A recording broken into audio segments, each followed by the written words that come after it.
Deity of Vicarja. Angelina Foster is Anamdum, and I'm here in Teeling Graveyard as part of my Trace to Past project. Trace to Past is funded by Creative Ireland in partnership with Kildare Libraries Network. During the early part of the pandemic, I started a project on graveyards and gravestone rubbing. I've made my own grave rubbing waxes and pastes, and I use a wet on wet technique so as not to damage the monuments. This is actually what got me interested in Teeling Graveyard, was coming across the grave of Robert Randall. So it has Robert Randall, papermaker from the city of Dublin. But Robert Randall, the papermaker, is not actually buried here. It's his father who is buried here. So he has immortalised himself through his father's headstone. So what do we know of Robert Randall? Robert Randall Sr., who was buried here in Teeling, died in his 90th year on the 16th of February 1749, which was a ripe old age in 1700s Ireland. His son Robert Randall lived at Dirty Lane, Thomas Street, Dublin. So I did wonder how he travelled to his paper mill. How did he commute to work? By horse-drawn carriage or by boat on the River Liffey, as the canals had not been built at this point either. Robert Randall, the papermaker, was born in 1689. In 1772, he married Mary McIlrath in Dublin when he was 82 years old. The McIlraths were a family of papermakers that were based in Glasnevin. Randall passed away in 1781 and, like his father, lived to an amazing age of 92. This entry in the Freeman's Journal of 1781 places Randall back at the site of his paper mill at Newbridge on his death. This encouraged me to look up Irish papermakers and the history of the papermaking trade, particularly its connection to Celbridge and County Kildare. Ireland's first known paper mill dates from the 1590s and was located in Straffan, County Kildare.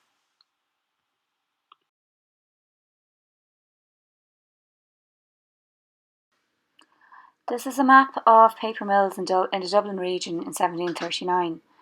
It extends to Newbridge, which was a new bridge by St Wolstan's just outside of Celbridge, not to be confused with Newbridge, the town by the Curragh in County Kildare currently, which didn't exist in the 1700s. There was a huge shortage of paper in the 16 and 1700s. In the late 1600s in England, there was a trade embargo with France, which did not extend to Ireland. This could not have come at a better time for Irish papermakers who could not keep up with the demand. In the journals of the House of Commons, it's noted that between 1693 to 1695, no paper was imported into Ireland from England, and all of our paper sources came from France. The city of Dublin is watered by three rivers, the Liffey, the Tolka and Dodder, and was considered prime location for developing an indigenous paper trade. Robert Randall contributed paper for the 1763, 1764 and 1765 editions of the journals of the House of Commons of the Kingdom of Ireland. At his mill in Newbridge, Randall made strong white paper, which in 1747 he was awarded second prize by the Dublin Society for best writing and printing paper at his mill near Castletown. Throughout the 1750s, he continued to win prizes for his paper and expanded his factories. In 1756, a fire broke out at his factory near Celbridge. At some point after this, he sold this factory to the MacDonald family, another prominent papermaking family.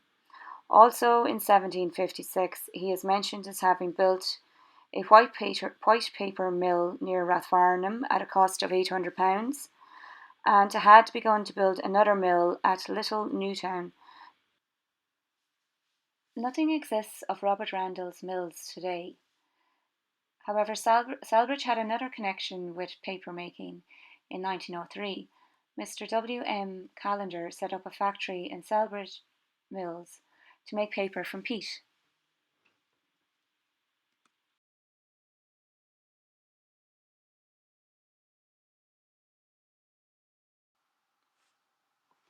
Tea Lane has a long and eventful history, and today I'm joined by Breda Constantin, a lady who is passionate about this site.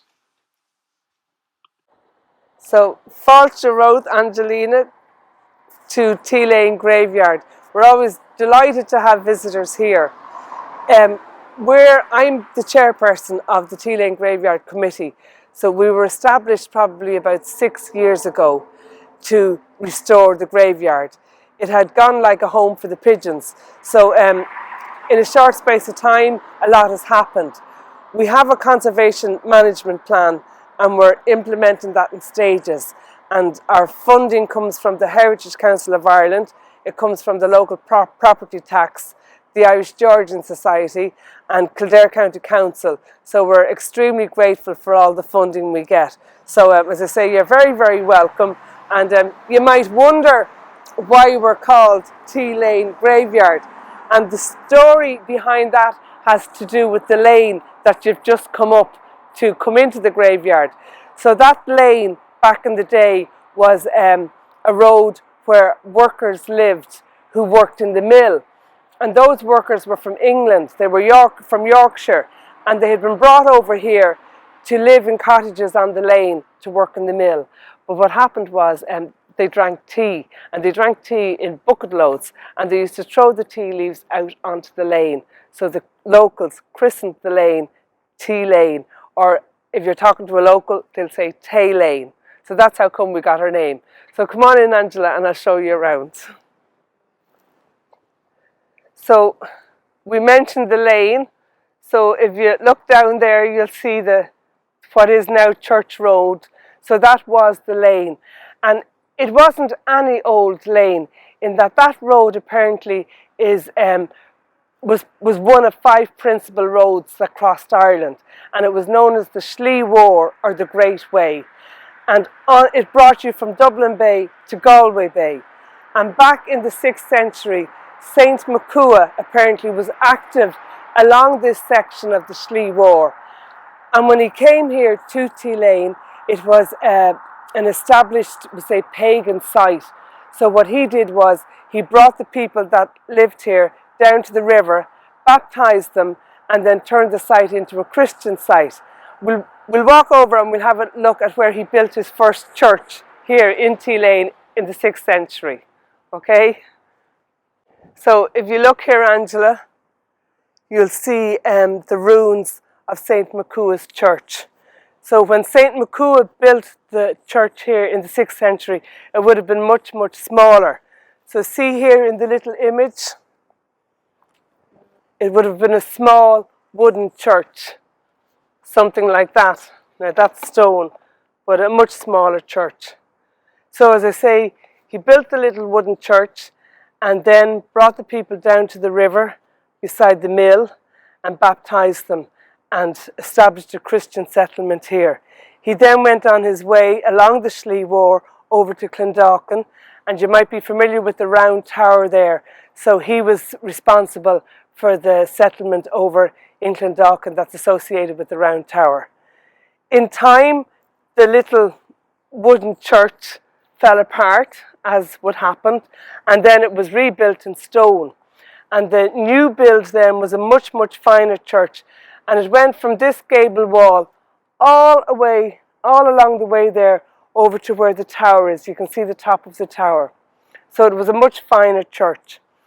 So then this then became the place of worship for the whole of Celbridge, and the village evolved around the church. Mills sprung up and schools sprung up. But in time then, as you know, with the Reformation, Henry VIII declared himself head of the church. So there was a new church formed then, and that was the Protestant church. So what happened then, this then would have become under the stewardship of the new Protestant community. So It's said that around that time, say 1798, people rebelled against that. And it's quite possible that the midsection of this church, as you'll see, is gone. That it was possibly during that 1798 rebellion, when churches and houses were being burnt, that this section of the church was burnt. But in time, a new family arrived in Celbridge, and they were known as the Mansell family. They were bankers, and they had come up from Limerick. So they moved in across the way over that wall is St. John of God's today. And that's where the Mansell family lived. So what they did was, when they arrived here, they got permission from the local landlord, who was William Connolly up in Castletown, to make good a section of St. Macua's Church that didn't burn down in the 1798 rebellion. So that's this little section here. So we might walk around and go into that little chapel and have a look at what the Mansells did with the section of St. Macua's Church that didn't burn down. So Angelina, this is the entrance into the Mansell Chapel. So if you come over here, we put up a little sign there to let people know what it is. So the Mansell Chapel, a memorial chapel dedicated to the Mansell family of Oakley Park, Celbridge. So we'll go in and have a look. So it's a very nice little space. So as I mentioned, Angelina, formerly this chapel, this would have extended out to the ruin out through the window. So it was part of St. Macua's Chapel. So it was a much, much longer chapel.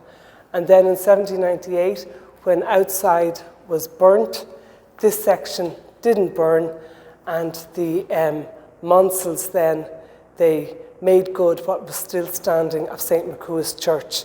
So they added on this wall here.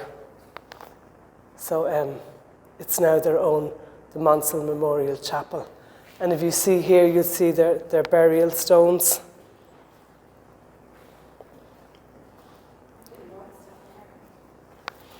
So here underneath lie the mortal remains of Richard Mansell of Oakley Park, only son of John Mansell of Portarlington by his first wife, Anne, only daughter of Edward Webster.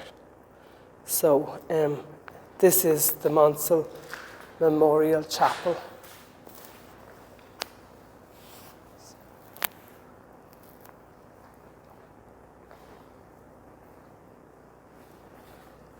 So what we noticed when we were in here, it has very nice acoustics. So we found it ideal for a venue for intimate gigs. So believe it or not, we've actually had Finbar Fury play here, and lots of local artists and more well-known established artists. So our hope is that once COVID is done and gone, please God, that we'll be able to go back to having intimate gigs here, because they were really fabulous and people loved to be here. So we've just visited the Mansell Chapel. So you'll notice that there's another building there attached to the chapel behind me. So that was an add-on to St. Macua's church, and the person who built this was Catherine Connolly. So she was the wife of William Connolly, Speaker of the House of Commons, and who built Castletown House here in Castletown, Catherine Connolly. So what happened here was that Catherine, when William Connolly died, she wanted that her husband would be forever remembered. So she commissioned a very fine monument in his honour. But the monument was very large, and she felt that it wasn't going to fit into the existing church. So she built this on. She had, and we call it's the Connolly Death House or the mausoleum. So we'll go in and we'll have a look, okay, at Catherine Connolly's death house built in honour of her husband. That's the monument that was commissioned by Catherine Connolly in honour of her husband. Originally, that monument had two life-size statues of William and Catherine. And if you look over here, you'll see exactly what it looked like. So the Connolly monument were commissioned by Catherine Connolly, a member of her husband William Speaker Connolly of Castletown, buried in Tea Lane in 1729. The monument and the mausoleum cost his widow the sum of 2,000. So these are the two beautiful life-size statues that were on the altar. But what happened was Castletown House were afraid that the statues would be vandalised, because for many years this site here was going to rack and ruin. So for safekeeping, they've taken the statues up to the house.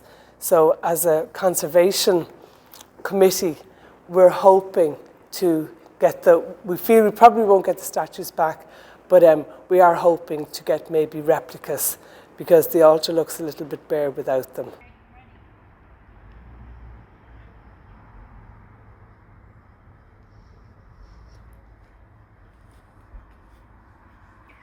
Every community in Ireland has its own graveyard, and over time, during periods of bereavement, these burial grounds have become important focal points in people's lives.